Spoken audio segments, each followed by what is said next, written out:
Agora eu queria falar sobre um assunto que é muito importante: saúde mental e depressão entre os adolescentes.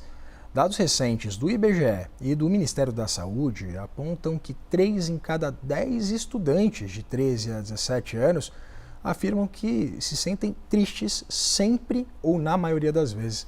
Para a gente entender como esse aumento de casos acende um alerta para as famílias e escolas e como abordar essa questão, a gente conversa agora com a psicóloga Beatriz Brambila, que eu tenho o prazer de receber aqui. Beatriz, seja muito bem-vinda e boa noite. Boa noite, agradeço vocês e vamos lá para essa conversa.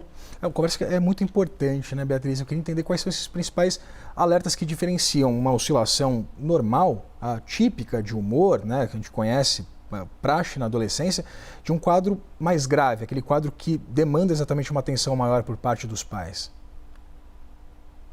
Acho que toda manifestação das adolescentes, dos adolescentes, são sinais de alerta para nós adultos, para as professoras, para as equipes que trabalham juntos e para as famílias.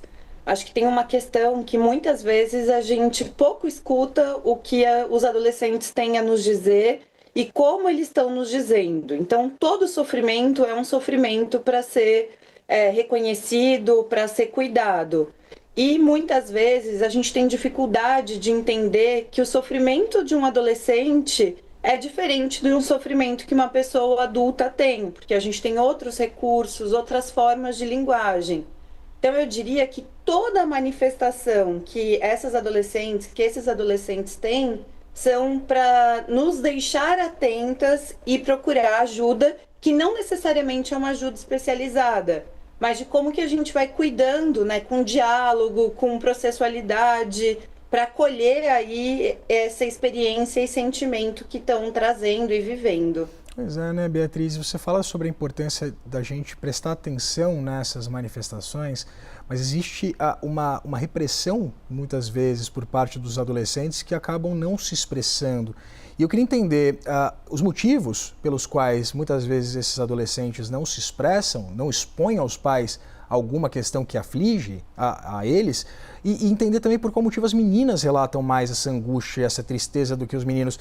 Seria exatamente um problema de uma cobrança maior por parte das meninas? Seria uma orientação ou uma pressão maior para que os meninos também não expressem os seus sentimentos? Queria entender exatamente esse contexto.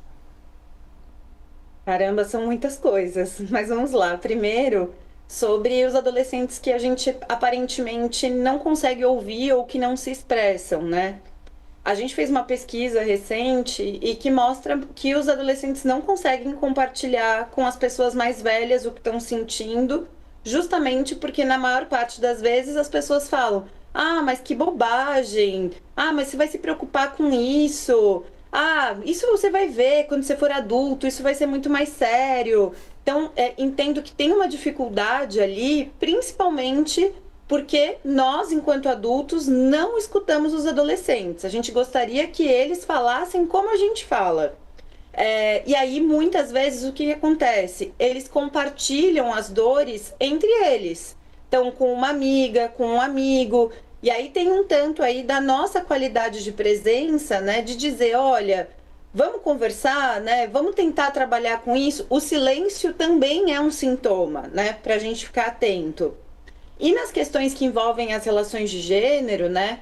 A gente está aí fazendo todo o debate, né, sobre red pill, sobre as adolescências, sobre as masculinidades, né? Mas nesse contraponto, a gente tem também uma experiência de meninas em especial que vivem quase como um burnout de uma relação trabalhista na sua experiência em relação à escola, na experiência em relação ao cuidado das irmãs, dos irmãos, de outras pessoas da família, do trabalho doméstico mesmo. Então, assim, em especial, o adoecimento de meninas, né, tem a ver com essa sobrecarga das tarefas de cuidado e, em especial, das próprias relações sociais de gênero, né?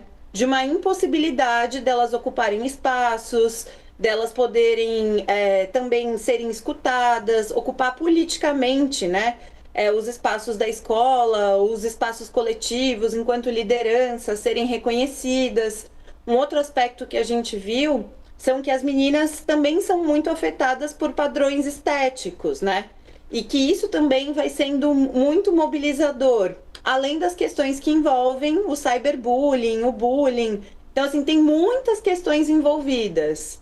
Você citou tanto os padrões estéticos quanto o cyberbullying. Queria puxar exatamente essa conversa para o ambiente digital, para a gente entender de que maneira essa busca por aprovação ou a busca por padrões online tem afetado a saúde mental dessa geração, né? Isso independentemente, claro, de gênero.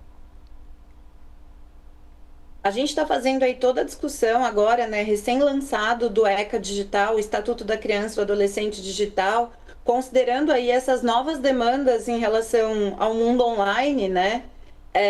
Mas o fato é que as redes sociais, em especial, trazem um determinado padrão, um determinado modo, inclusive, em relação aos relacionamentos, né? Então, a gente vai dizer dessa questão das meninas se colocarem, né, ou serem colocadas, na verdade, em serem escolhidas e terem realmente padrões estéticos, primeiro, bastante embranquecidos, que a gente tem uma realidade de uma maioria negra no nosso país, mas que o racismo também vai marcando nesse lugar.